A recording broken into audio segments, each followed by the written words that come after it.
Alexa, ask Flame Boss to change pit temp to 275 degrees. Okay, changing set to 275 degrees. Welcome to a special episode of Blind Grillin'. This episode is the election 2016 day is over with episode. And today we're going to be cooking up some deer venison roast. It's going to be wonderful. We've got our Dutch oven out right here.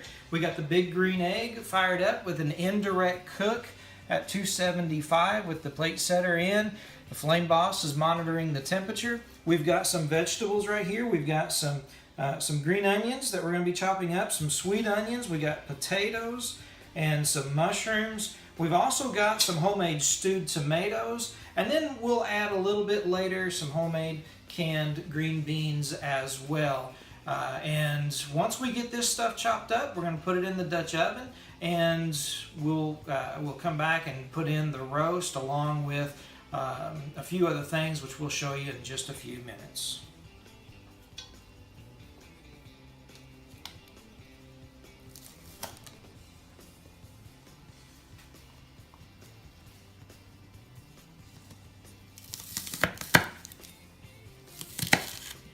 Folks, we've got the vegetables all cut up. We've got green bell peppers, mushrooms, sweet onions, some green onions, some potatoes, all cut up and put into our Dutch oven. We've got our deer roast that's been marinating all night in the Ziploc right here. We're getting ready to put it in just a few minutes, but before we do that, I want to get a little bit of a broth and some liquid to put in to our Dutch oven. So what I'm going to do is approximately, we're going to do 2 cups of beef broth.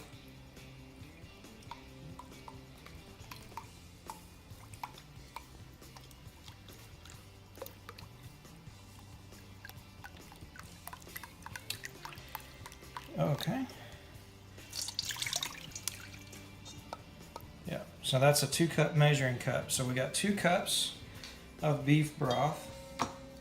And then what I'm going to do, be careful not to knock it over. All right, we've got some leap herrings, Worcestershire. We're going to do 1/3 of a cup, give or take. I like it. We'll do a dash. And then we've got soy sauce. We're going to do about the same, about 1/3 of a cup, give or take.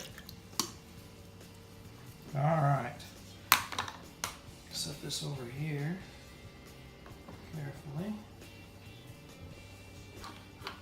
All right. Just make sure it gets mixed in really well, mixed up.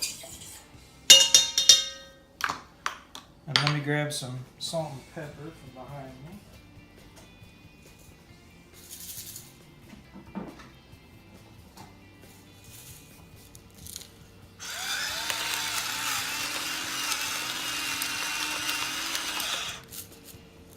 Okay. And one more thing I forgot to grab. McCormick's Montreal seasoning. I do this pretty liberally. We'll also put a little bit on the meat when we put it in here in just a minute. So we've got that together and ready to pour over our meat. So now it's time to put our deer roast. We've already taken the silver skin off of it.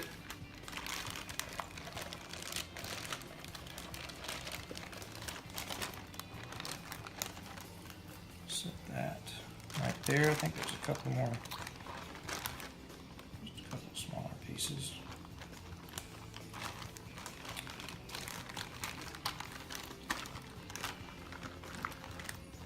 Okay. Oh, maybe not. All right, so what we'll do now is we're going to take and we're going to pour this little mix right over our deer roast.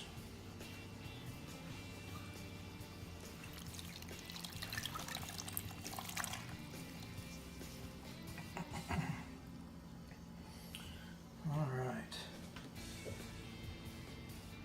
So now it's ready to go outside and put onto the big green egg. We're going to wait to add our stewed tomatoes and our home canned green beans just because they're already cooked. So we'll wait until probably got another hour or so to finish with those. Thank you very much. And then we'll add those and let them cook into it just a little bit longer. So we're going to go make sure the egg is ready, and we'll be back in just a few minutes.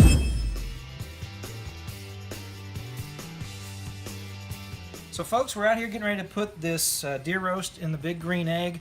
I wanted to kind of show you, I don't usually talk much about the woods that I use. Everyone's got personal preferences, a lot of great different combinations that folks can use.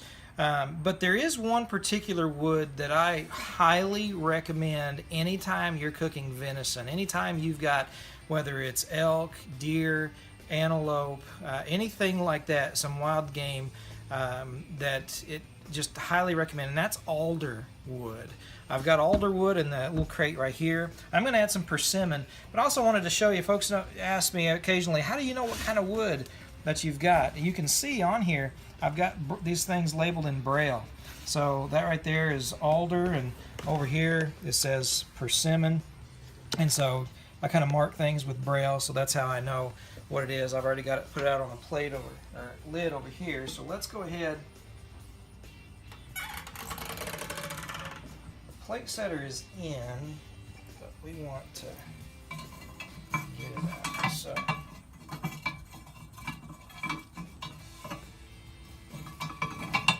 there it is.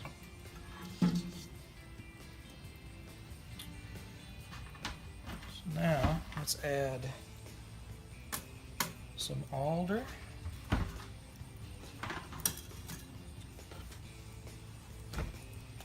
And then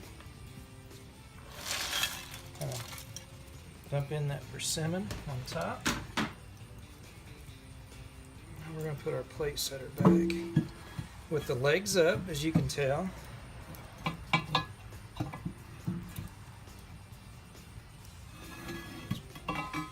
Already starting to smoke. Oops. All right.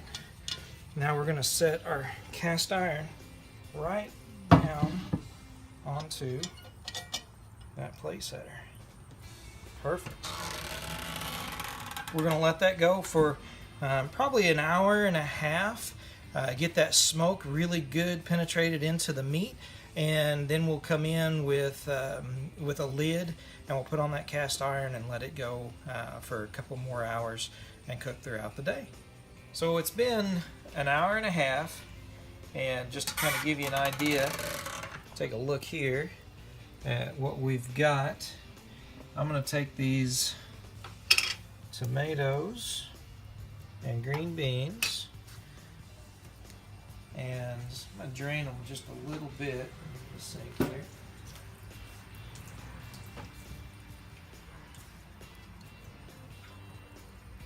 Okay. Now put tomatoes in there. Drain some of the juice off. Beans as well.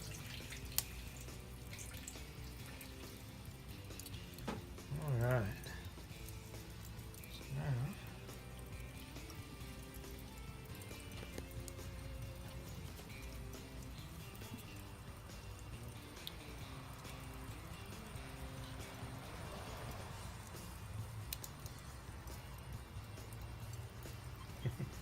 get those green beans out of that.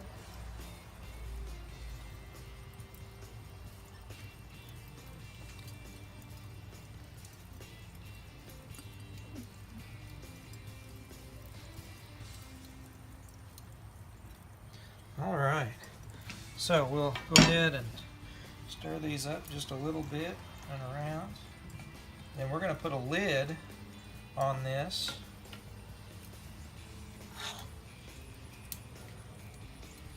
And let it go for probably a couple more hours, because we're doing kind of low and slow with this. So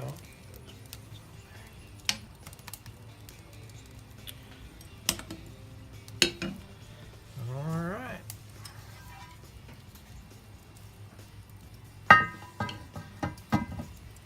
the lid on, close the egg up, and we'll let her go.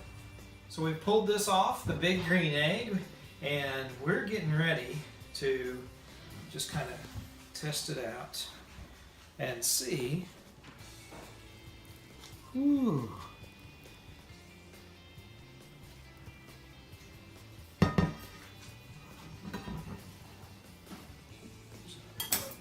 Ooh. All right. Man, it smells so good. Tell you what. So, let's see. Oops. Look at that. Just. Phew. Wow. Can I get a piece? Yeah.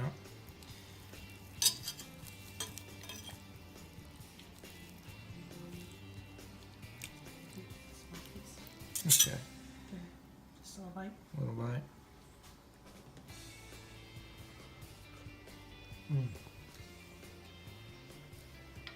That is so good. That is awesome. I'm telling you, folks, a lot of people think that it's going to be tough. And listen, you can dry it out if you're not careful, but with what we've done, oh man, this is, not only is it tender, it's juicy.